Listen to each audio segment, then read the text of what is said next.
अस्सलाम वालेकुम नाज़रीन, मेहरान टीवी न्यूज़ में भले का रहा है पिरियावल सबका पर एक नजर हेडलाइंस थे।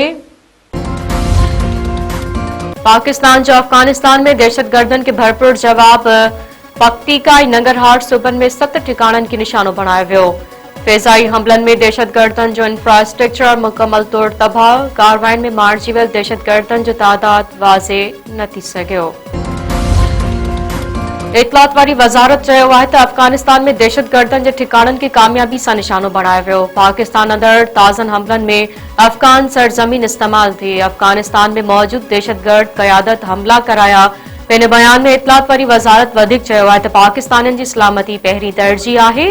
अफगान तालिबान हुकूमत दोहा मुआहिदे ते अमल के यकीनी बणाए। ISPR चयो आहे त हाणे दहशतगर्दन खिलाफ बिना रियायत जी कार्रवाई कंदासीं। अफगानिस्तान दहशतगर्दन के रोकण में नाकाम वियो आहे। दहशतगर्दन जी मौजूदगी वारे हंधनि ते हमला कया वेंदा। पाक फौज जे तर्जुमान वधीक चयो आहे त सिक्योरिटी फोर्सिस जी बरवक़्त कार्रवाई सबब बनू वॾे साने खां बची वियो। बनू में मासूम शहरनि ऐं एहलकारनि ते हमले जी कोशिश खे नाकाम बणायो वियो।